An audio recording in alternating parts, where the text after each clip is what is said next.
자, 성경 말씀 봅시다. 이제 성경 말씀 마가복음 6장 1절, 우리 지난주랑 같은 본문인데요. 6장 1절입니다. 6장 1절 말씀 우리 함께 읽읍시다. 시작. 예수께서 거기를 떠나사 고향으로 가시니 제자들도 따르니라. 그 마가복음 6장을 저희가 살펴보고 있는데요. 6장은 예수께서 주로 고향에서 하셨던 일들을 기록하고 있습니다. 뭐 전체는 아닌데 대부분은 이제 고향에서 하셨던 일이고, 뭐 아니면 고향에서 조금 떨어진 곳에서 하셨던 그런 일들입니다. 근데 고향이라고 하는 것이 우리에게 주고 있는 특별한 의미는 가장 소중하고 애정이 많이 가는 사람들이 있는 곳이죠. 그래서 예수께서 이 6장에서 고향에서 행하셨던 일이라고 하는 것은 예수께서 이 땅에 오셔서 꼭 하시고 싶었던 일들이라고 이해할 수 있을 것입니다. 그래서 예수께서 이 땅에 오셔서 과연 어떤 일을 하시고 싶었고 어떤 일을 행하셨나, 예수님의 그 애정 어린 마음은 어떤 것이었나 하는 것을 볼 수 있는 장이라고 생각합니다. 그래서 그 6장에서 예수님께서 행하셨던 일들은 오늘 예수께서 우리 인생에 오신다면 과연 무슨 일을 행하실까, 그 일하고도 같은 일입니다. 오늘 예수께서 저와 여러분의 인생을 찾아오신다면 아마 분명히 이런 일들을 하시기 위해서 찾아오실 것입니다. 자, 그래서 마가복음 6장을 통해서 예수께서 고향에서 하신 일 몇 가지를 살펴보면서 우리 인생에서 행하시는 일들에 대한 것들을 돌아보고 그 하나님의 은혜를 누리시게 되기를 축복합니다. 우리 지난주에 그 중에 두 가지를 살펴봤죠. 예수께서 오셔서 가장 먼저 하셨던 것은 가르치시는 것이었어요.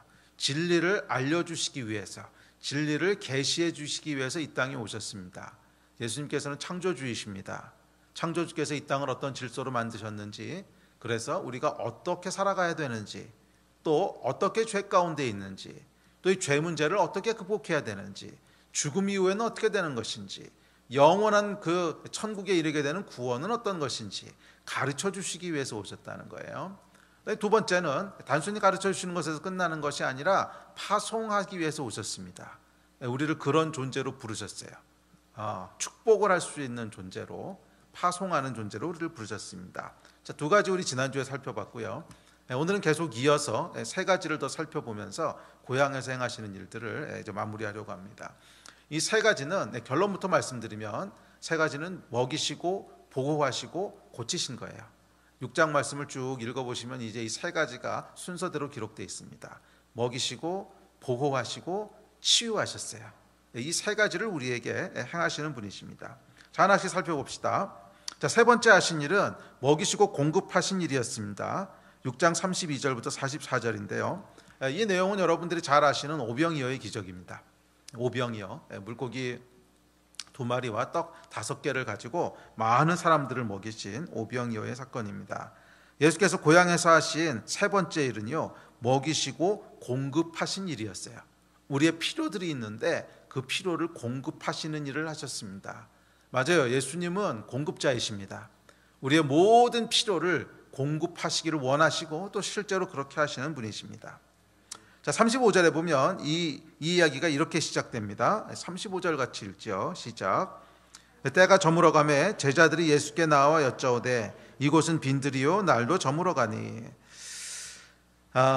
그 인생을 살아가다 보면, 또 예수님을 따라가다 보면 빈들에서 날이 저물어갈 때가 있습니다. 이 빈들이라는 단어와 날이 저물어간다고 하는 단어가 우리에게 주고 있는 어떤 이미지가 있지요. 빈들이라고 하는 것은 뭐예요? 아무것도 없는 상황입니다. 그렇죠? 그 이스라엘에 가서 이 빈들이라고 불리는 그런 광야에 가보면요, 정말 빈들입니다. 뭐 아무것도 없어요. 우리나라는 땅이 좀 조그만데 사람은 많고 그러니까 이렇게 텅 빈 땅이라는 거 찾기가 좀 어렵죠. 어디 가도 뭔가는 있어요. 어디 가도 하다못해 전봇대라도 하나 서 있고 이런데, 이스라엘의 그 빈들 광야에 가보면 정말 아무것도 없습니다. 뭐 사방을 둘러봐도 아무것도 없고요, 나무도 한 그루 없고, 뭐 살아있는 짐승도 하나 없고 아무것도 없는 것이 이제 빈들입니다. 그래서 빈들이라고 하는 것이 상징하는 것이 있는데, 그건 뭐냐면 아무것도 없다는 거예요. 아무것도 없다. 우리가 인생을 살다 보면 이런 때가 있지 않습니까? 주위를 둘러봐도 아무것도 없는 것 같아. 또 주위를 둘러봐도 아무도 도와줄 사람이 없는 것 같아. 뭐 이런 때, 인생을 살다 보면 빈들을 맞이할 때가 있습니다. 거기다가 날이 저물어 간다고 얘기하는데 이 날이 저문다는 것은 기회가 점점 없어져 간다는 뜻입니다. 기회가 점점 없어져 간다는 뜻입니다. 아무것도 없어 보이는 상황을 어떻게든지 해결하고 뚫고 나가야 되는데 그 기회도 서서히 없어져 갑니다. 하려면 조금 더 일찍 했어야 되는데 그만 타이밍을 놓친 것 같아. 날이 서서히 저물어 갑니다. 아쉽기도 하고 조급하기도 하고 후회도 되고 뭐 그렇습니다. 그때 할 걸. 기회도 없고 소망도 점점 없어 보입니다. 이게 그냥 일에서 타이밍을 놓쳤을 때일 수도 있고 또 어떨 때는 나이가 점점 들어가면서 이런 느낌이 들 때도 있어요. 아이고 이제는 못하겠구나. 아이고 이제는 늦었구나. 이런 생각이 나이가 들어가면서 시간이 지나면서 들기도 합니다. 이 예수를 따랐던 고향 나사렛 사람들이 맞이했던 상황에 대해서 묘사하는 글이에요. 빈들에서 날이 저물어 간다는 거예요. 우리 인생에도 이런 때가 있지 않습니까? 빈들에서 날이 저물어 가는 때. 당장 먹을 것이 없는데 구하러 가기에는 날이 저물어 가요. 당장 필요는 있는데 채워질 방법은 못 찾겠어. 이런 때죠. 자, 제자들이 이야기하기 시작합니다. 36절입니다. 36절 시작. 무리를 보내어 두루 촌과 마을로 가서 무엇을 사 먹게 하옵소서. 주위 사람들이요 웅성대기 시작합니다. 빨리 그럼 은행이라도 좀 가봐. 아니면 이게 아는 사람한테 좀 도움이라도 구해봐. 이거 해봐, 저거 해봐. 주변 사람들도 빈들에서 날이 저물어가는 나를 걱정하며 이것저것 조언하기 시작합니다. 그런데 이 소리를 듣고 있으면요 이게 문제가 해결되는 게 아니고 마음이 더 급해져요. 마음은 더 급해지고 마음은 더 두려워지고 하등에 도움이 되지 않습니다. 제자들의 얘기가 그랬어요. 그러니까 지금 먹을 게 없는데 두루 촌과 마을로 가서 무엇을 사 먹게 하옵소서. 아니 날이 저물어 가는데 촌에 가서 무엇을 사 먹겠어요. 오늘날처럼 무슨 편의점이 있는 것도 아니고. 이 사람들의 숫자가 얼마였다고 기록되어 있죠? 5,000명이라고 기록되어 있습니다. 5,000명. 남자만 5,000명이에요. 그럼 여자들도 왔을 것이고 또 같이 올 때 애들도 손 끌고 왔을 것이고 적어도 10,000명이 넘어가는 수만 명인데 수만 명의 사람이 여러분 갑자기 어느 마을에 가서 밥을 사 먹습니까? 택도 없는 얘기지. 이 얘기는 별로 그렇게 현실적인 도움이 안 되는 얘기라는 거예요. 그래서 이 얘기를 듣고 있으면 답답해집니다. 우리 주변에서 우리가 빈들에 날이 저물어 갈 때 보면 항상 이런 얘기만 들리지 않습니까? 항상 이런 얘기만 들려요. 이거 해봐, 저거 해봐, 이렇게 하면 됐디야, 저렇게 하면 될 거야. 듣고 있으면요 답답해지고 어떨 땐 분노도 올라옵니다. 그게 되겠냐? 5,000명이 지금 날이 서서히 저물어 가는데 어디 가서 밥을 사 먹냐? 편의점이 있는 것도 아니고. 아니 편의점이 있어도 그렇지 5,000명이 들어가서 편의점 음식을 어떻게 먹겠어요? 생각해 보세요. 우리 요 앞에 이제 편의점이 있는데 5,000명은 고사하고요. 우리 교인이 만약에 정상적으로 예배를 드렸을 때 한꺼번에 점심 먹겠다고 밀려가 보세요. 먹을 수나 있나? 어차피 불가능한 얘기인데. 하여간 이런 얘기를 듣고 있으면 오히려 더 마음은 조급해지고 두려워지고 이제 그렇게 됩니다. 그때 바로 그때 예수께서 이렇게 말씀하십니다. 41절입니다. 6장 41절부터 44절 시작.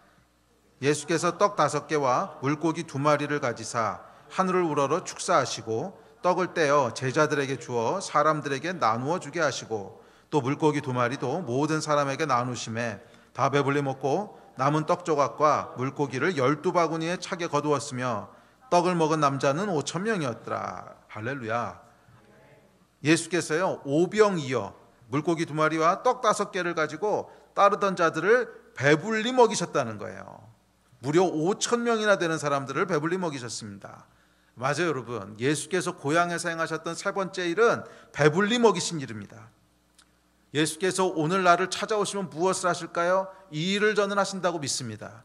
저와 여러분의 배고픔을 향해서 예수께서 배불리 먹이신다는 거예요. 우리 인생의 모든 필요들을 향해서 예수께서 공급하시고 채우신다는 거예요. 맞아요. 우리 예수님은 어떤 분이시냐면 좋으신 공급자이십니다. 우리의 모든 필요를 아시고 항상 언제나 배불리 풍성하게 채우시는 분이 우리 예수님이신 줄을 믿습니다. 그래서 예수께 나아가는 자들에게는 복이 있습니다. 할렐루야. 33절에 보면 제가 읽진 않았는데 이 예수께서 오병이어의 기적을 행하셨던 그 빈들의 말이에요. 그 예수의 소문을 듣고 사람들이 달려 나왔다고 기록하고 있습니다. 나중에 찾아보세요. 33절에 보면 달려 나왔다고 기록하고 있어요. 자, 이 사람들과 지난주에 우리가 살펴봤던 내가 알아. 저 사람 내가 아는데 그 요셉의 아들 목수 아니야. 내가 알아. 이러고 예수님을 무시했던, 그 말을 받아들이지 않았던 사람들과 비교해 보십시오. 달려나왔던 사람들은요, 그의 모든 배고픔과 그의 모든 필요들이 배부르도록 먹고 남도록 그렇게 채워지는 놀라운 하나님의 은혜를 경험했는데, 예수를 받아들이지 않았던 사람들은 아무런 권능도 행하실 수 없었다 그래요. 여러분은 어느 쪽 사람입니까? 예수 앞에 나오는 자들은 복이 있습니다. 예수 앞에 나오는 자들은 항상 그 필요를 채움받는 은혜와 특권이 있는 줄로 믿습니다. 저도 지난 35년 동안 주의 그 채우시는 은혜 안에 살면서 이 고백을요 정말 수도 없이 하게 됩니다. 내게 부족함이 없으리로다. 내게 부족함이 없으리로다. 그래서 시편의 다윗은 이렇게 고백했죠. 시편 23편입니다. 시작. 여호와는 나의 목자시니 내게 부족함이 없으리로다. 그가 나를 푸른 풀밭에 누이시며 쉴 만한 물가로 인도하시는도다. 할렐루야. 이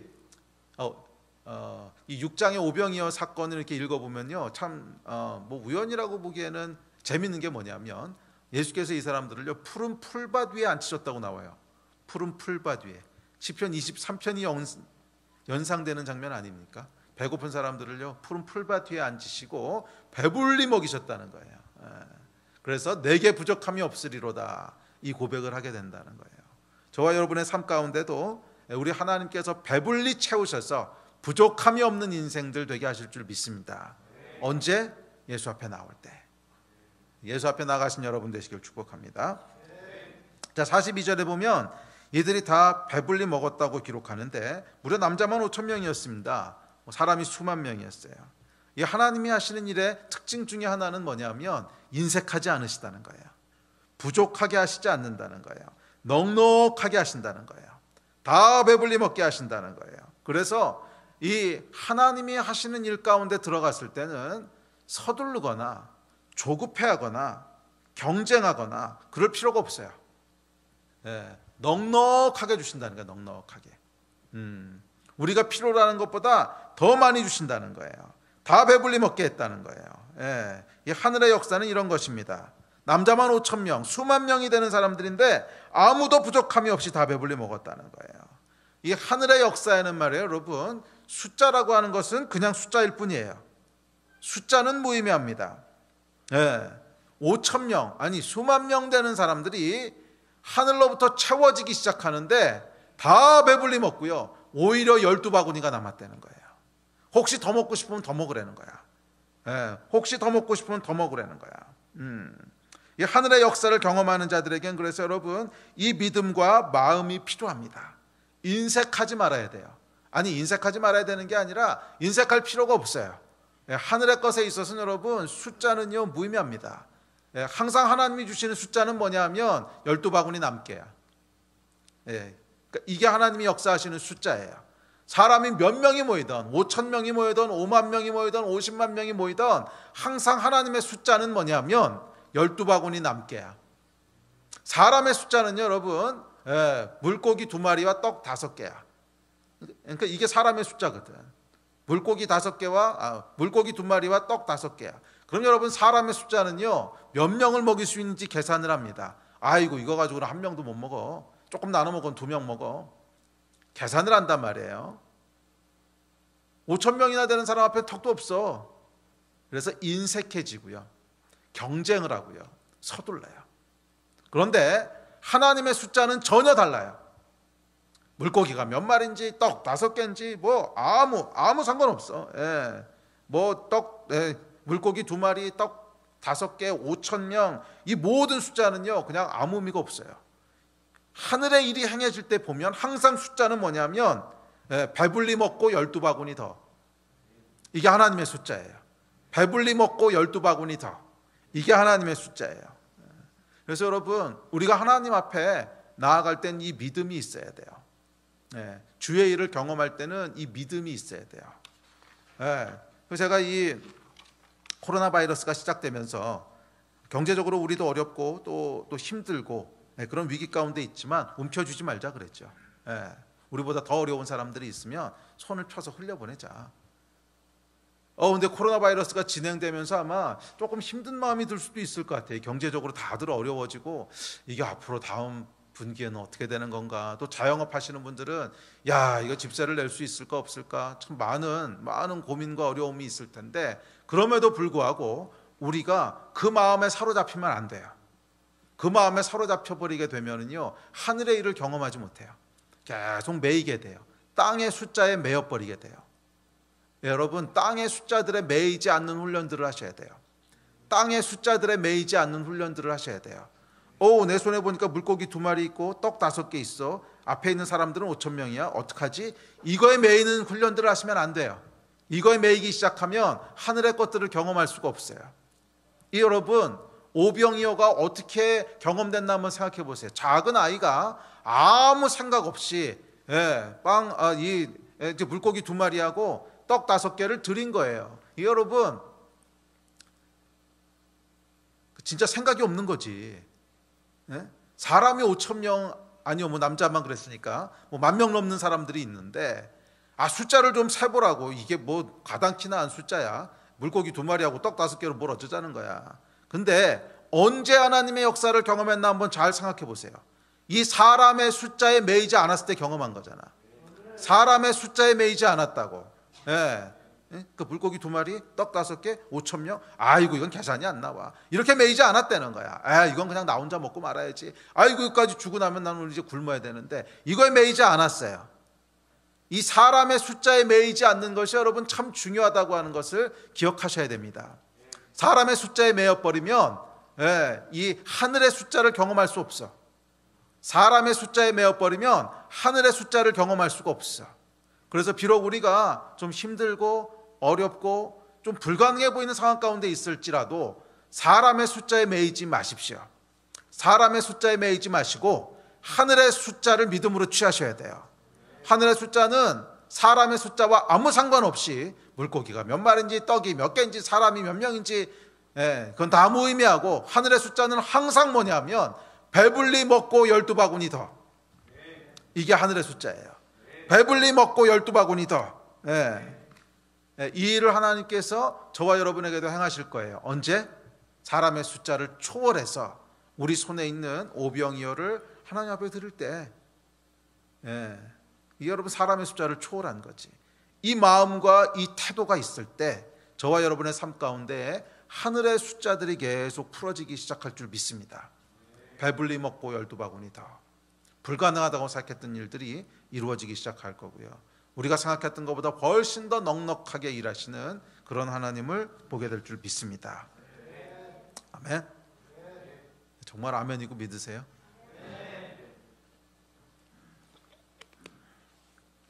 자, 네 번째로 하신 일이 있는데 그것은 보호하신 것이었습니다. 자, 47절부터 읽어봅시다. 47절부터 52절 시작. 저물매 배는 바닷 가운데 있고 예수께서는 홀로 무태 계시다가 바람이 거스름으로 제자들이 힘겹게 노젓는 것을 보시고 밤 사경쯤에 바다 위로 걸어서 그들에게 오사 지나가려고 하시매 제자들이 그가 바다 위로 걸어오심을 보고 유령인가 하여 소리 지르니 그들이 다 예수를 보고 놀람이라. 이에 예수께서 곧 그들에게 말씀하여 이르시되 안심하라 내니 두려워하지 말라 하시고 배에 올라 그들에게 가시니 바람이 그치는지라. 제자들이 마음에 심히 놀라니 이는 그들이 그 떡 되시던 일을 깨닫지 못하고 도리어 그 마음이 둔하여졌음이로라. 이 오병이어의 사건을 마치시고요. 이제 바다를 건너서 건너편으로 가시려고 하셨던 것 같아요. 근데 여기서 이제 바다라고 기록되어 있지만 사실은 이제 갈릴리 호수를 얘기하는 거죠. 근데 가보면 정말 커요. 그냥 조그만 호수가 아니라 아주 커서 그냥 바다라고 불러도 큰 무리가 없는. 근데 좀 과장된 거긴 해요. 바다는 아닌데. 자, 이건 바다를 건너서 가려고 했습니다. 근데 이 바다를 건너던 제자들에게 문제가 생겼습니다. 거센 바람이 풍랑이 불기 시작한 거예요. 힘겹게 노를 젓지만 쉽지 않습니다. 근데 이때 예수께서 바다 위를 걸어오십니다. 그리고 제자들이 탄 배에 올라타십니다. 그러자 곧 바람이 그칩니다. 예수께서 여러분 네 번째로 행하셨던 일은 위기에 처한 사람, 폭풍 가운데 처한 사람들을 보호하신 일이었어요. 보호하시고 구원하신 일이었어요. 그래서 여러분 누구든지 예수 안에 있는 사람은 안전합니다. 누구든지 예수 안에 있는 사람은 보호를 받습니다. 그분은 우리의 산성이시고 방패이십니다. 할렐루야. 시편에 이렇게 고백합니다. 18장 2절 시작. 여호와는 나의 반석이시오 나의 요새시오 나를 건지시는 이시오 나의 하나님이시오 내가 그 안에 피할 나의 바위시오 나의 방패시오 나의 구원의 뿌리시오 나의 산성이시로다. 할렐루야. 우리를 보호하시는 분, 이분이 여호와신 줄 믿습니다. 여러분 인생을 살다 보면요, 배고픔, 그 필요만 있는 것이 아니라 위기도 있습니다. 풍랑을 만나는 거죠. 여러분이 풍랑을 만나시면 어떻게 하십니까? 제자들이 했던 것과 별반 다르지 않을 겁니다. 제자들은 풍랑을 만나니까요, 열심히 노를 저었습니다. 풍랑을 만난 사람들은 누구나 다 열심히 노를 젓게 됩니다. 왜? 빠져나가야 되니까. 열심히 노를 져야 됩니다. 살아야 되니까. 근데 열심히 노를 저어서 빠져나갈 수 있다면 참 감사하고 다행이겠지만 그런 폭풍만 있는 게 아니에요. 인생에서 만나는 폭풍은요, 아무리 열심히 노를 져도 소용없는 폭풍들도 있습니다. 벗어날 수 없어 보이는 폭풍들이 있다는 거예요. 혹시 여러분은 어떠십니까? 폭풍 가운데 계신 분은 없으십니까? 열심히 노를 젓고 있지는 않습니까? 열심히 노를 저으셔서 폭풍에서 벗어날 수 있다면 참 감사하겠죠. 근데 혹시 제자들처럼 열심히 노를 젓지만 폭풍에서 벗어나지 못하고 있지는 않습니까? 이 제자들이 그랬던 것처럼 어쩌면 우리에게 필요한 것은 벗어날 수 없는 폭풍 속에서 더 열심히 노를 젓는 것이 아니라 예수님이실 수 있어요. 벗어날 수 없는 폭풍 가운데 그냥 벗어나고 싶어서 더 열심히 노를 젓는 것이 아니라 예수님이 필요한 걸 수 있어요. 이 제자들의 폭풍이, 위기가 언제 끝납니까? 예수께서 바다를 밟고 오셔서 그 배에 올라오셨을 때. 저와 여러분의 인생이 맞고 있는 폭풍이 언제 끝날 것 같습니까? 예수께서 우리 인생에 찾아오셔서 우리 인생에 올라오실 때, 그때 끝나는 줄로 믿습니다. 6장 51절에서 그 얘기를 합니다. 시작. 배에 올라 그들에게 가시니 바람이 그치는지라. 할렐루야. 폭풍 속에 있는 우리 인생, 우리 배에 필요한 것은요, 더 많은 노젓기가 아니라 예수 그리스도이십니다. 왜냐하면 사람들은 바다를 맞서서 열심히 노를 젓지만 예수님은 바다를 밟고 오시는 분이세요. 전혀 다른 존재라는 거야. 사람들은 말이에요, 그 바다가 흉흉해지면 열심히 노를 젓습니다. 근데 예수님께서는 그 바다를 사뿐히 밟고 오셔요. 사람은 말이에요, 여러분, 폭풍을 다스릴 수 있는 권위가 없습니다. 그래서 할 수 있는 최선의 일이 뭐냐면 도망가고 벗어나는 거야. 왜? 폭풍을 어떻게 할 수가 없으니까. 그런데 예수님은 다른 분이세요. 그분은 창조주이시고 그분은 하나님이세요. 폭풍을 도망가거나 피하실 필요가 없어. 열심히 노를 저으실 필요가 없어. 폭풍을 밟고 오시는 분이죠. 그래서 저와 여러분 가운데 피할 수 없는 폭풍을 만났다면 열심히 노를 젓는 것이 아니라 어쩌면 그분이 필요해요. 예수 그리스도. 바다를 밟고 오시는 분. 폭풍을 꾸짖어 잠잠케 하시는 분. 모든 불가능해 보이는 문제들을 말씀으로 다 잠잠케 하시는 분. 그분이 우리 하나님 예수 그리스도세요. 혹시라도 여러분 인생 가운데 아무리 열심히 노를 저어도 벗어날 수 없을 것 같은 폭풍 가운데 있다면 더 열심히 노젓는 것을 잠시 멈추시고 여러분 인생 가운데 누가 문을 두드리시는지를 한번 둘러보지 않으시겠어요? 예수께서 오늘 그 바다를 밟고 여러분의 배로 오고 계세요.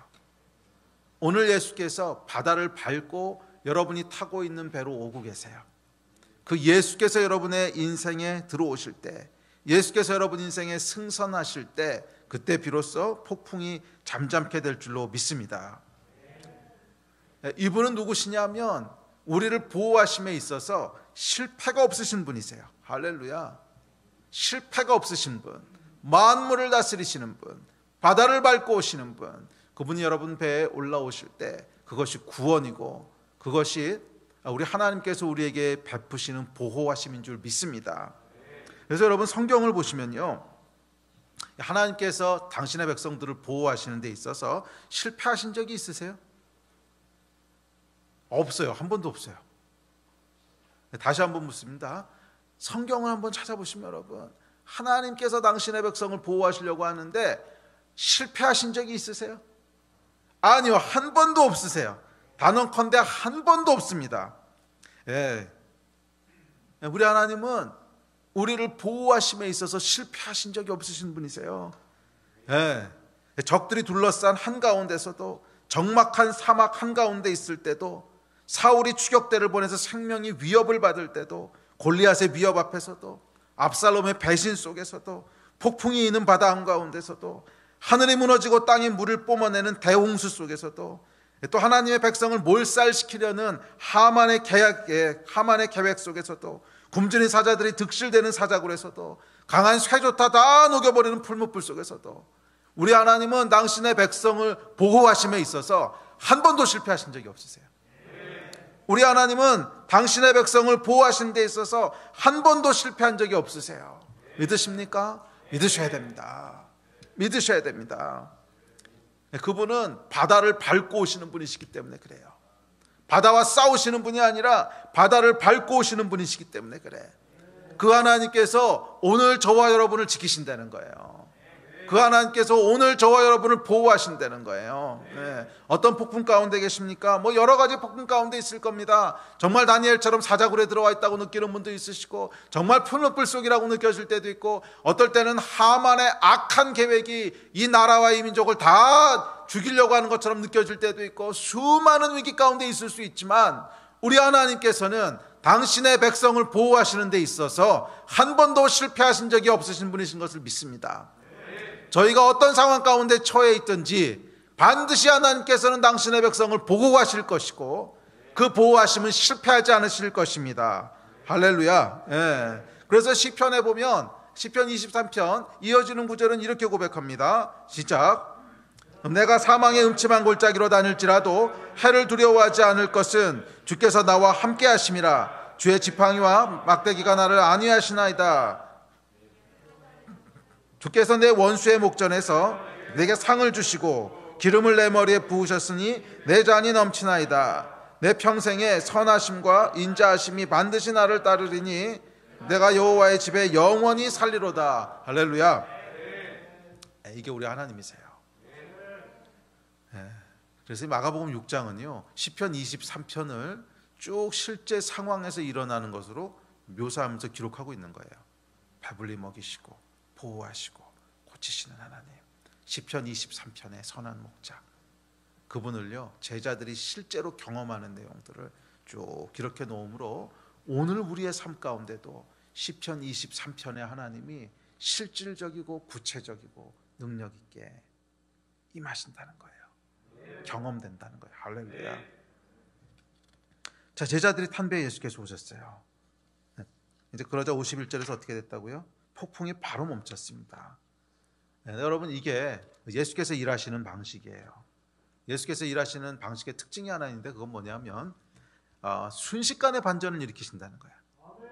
순식간에 반전을 일으키신다는 거예요. 뭐 그렇지 않을 때도 있기는 해요.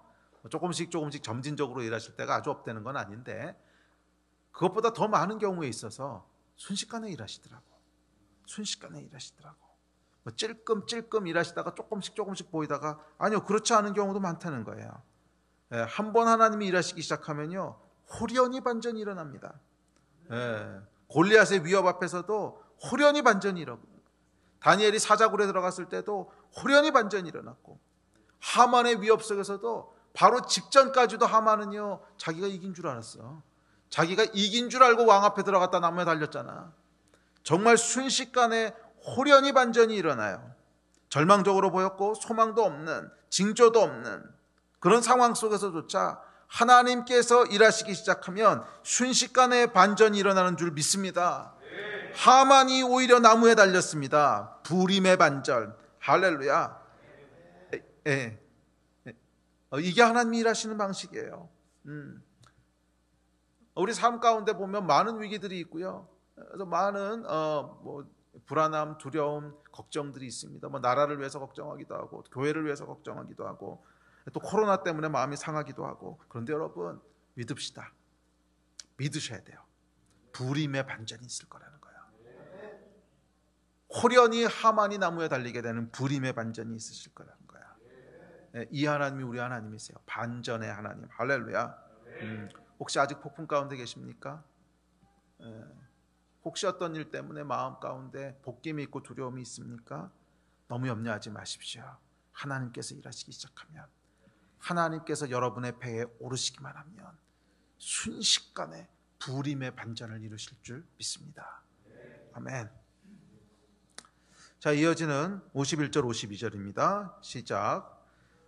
제자들이 마음에 심히 놀라니 이는 그들이 그 떡 대시던 일을 깨닫지 못하고 도리어 그 마음이 둔하여졌음이로라.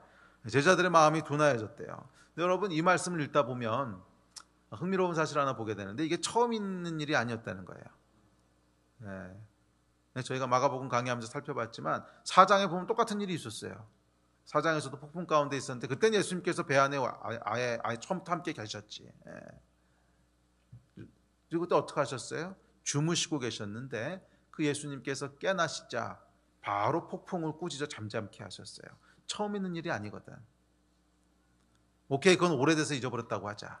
바로 직전에 뭐가 있었어요? 오히려 떡 떼던 일을 잊어버렸다고 그러잖아. 오병이어를 가지고 어떻게 기적을 일으키셨는지. 마음이 둔해졌다는 거야. 마음이.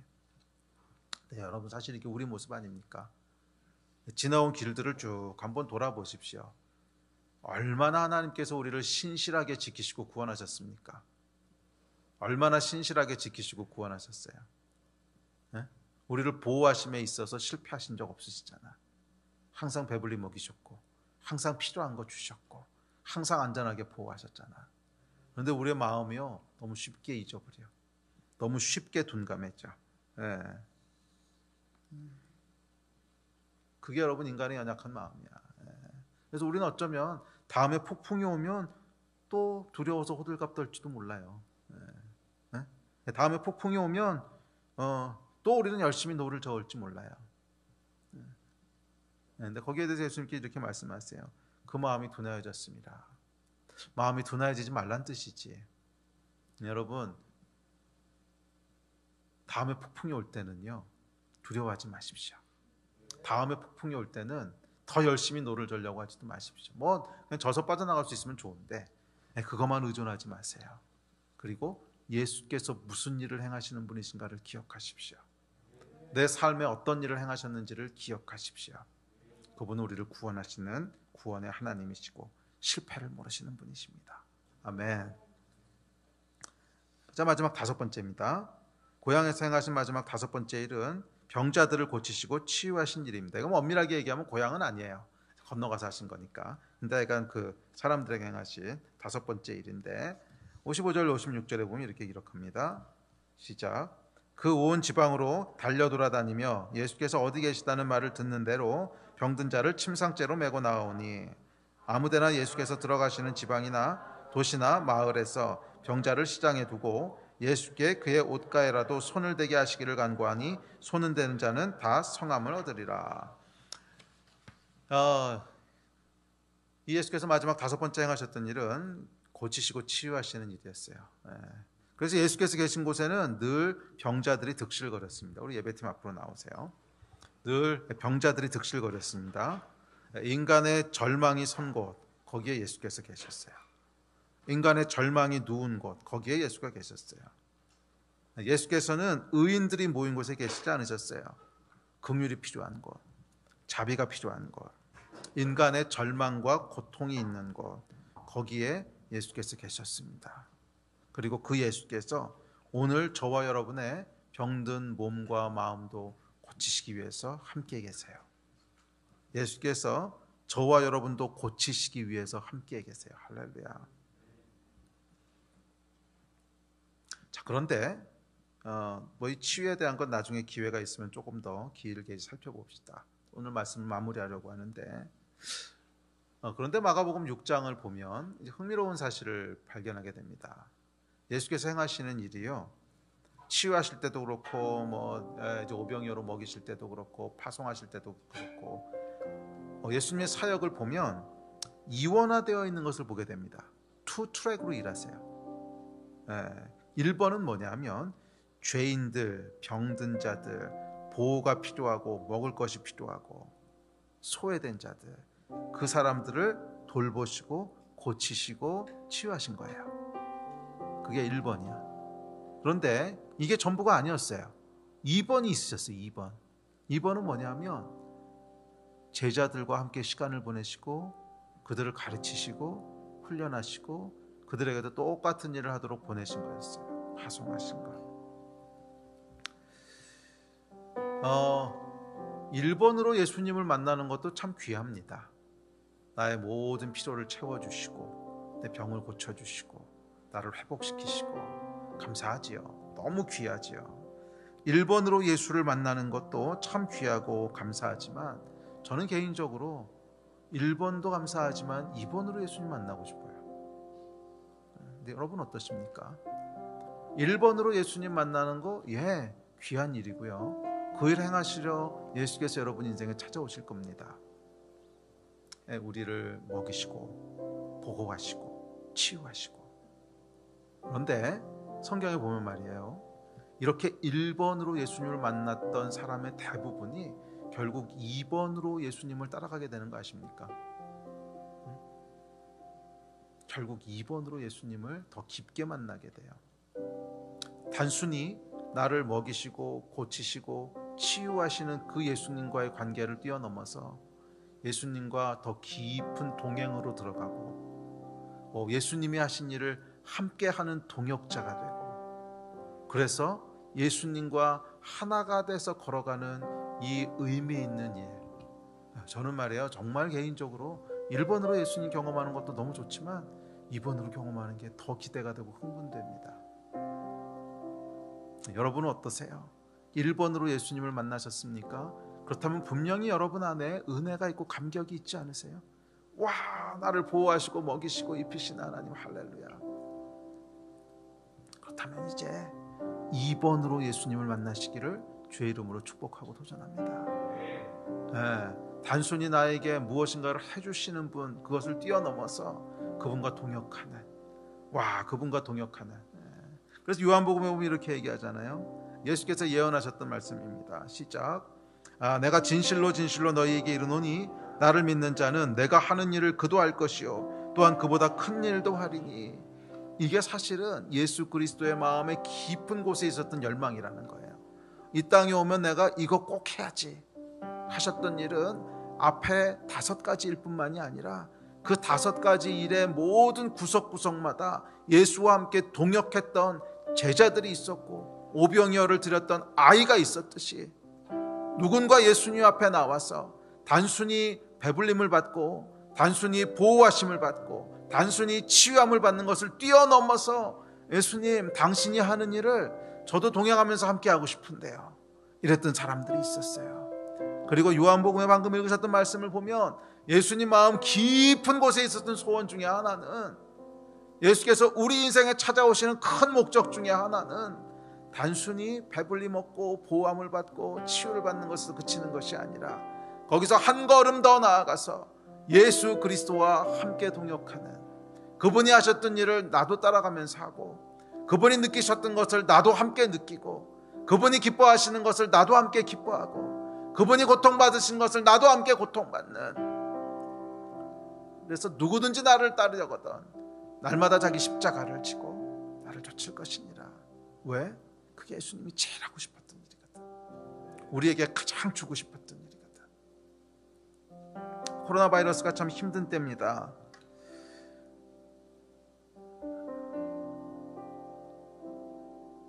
그렇지만 여러분, 이 힘든 상황 속에 매몰되지는 맙시다.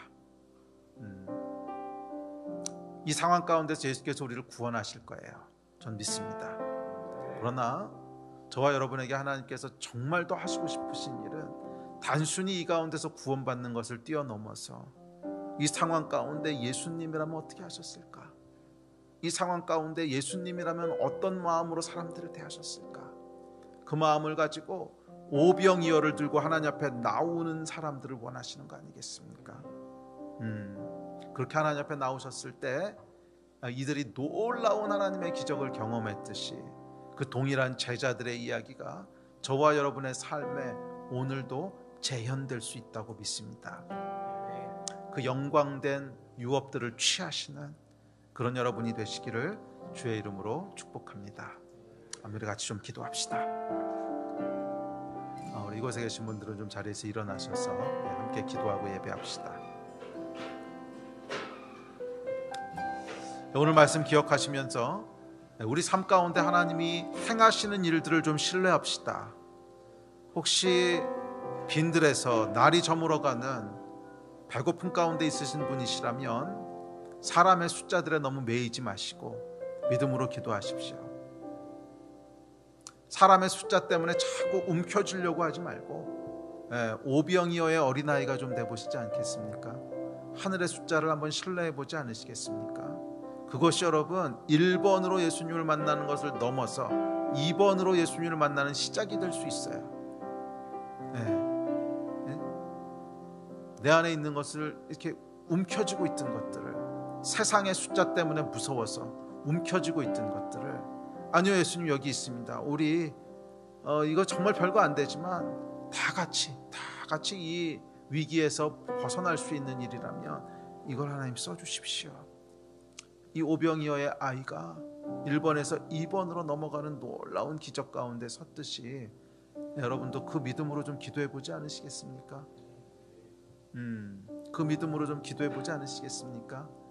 그랬을 때 하나님께서 저와 여러분에게 하늘의 숫자들을 경험하게 하실 줄 믿습니다. 아멘. 우리 함께 좀 기도합시다. 기도하시겠습니다.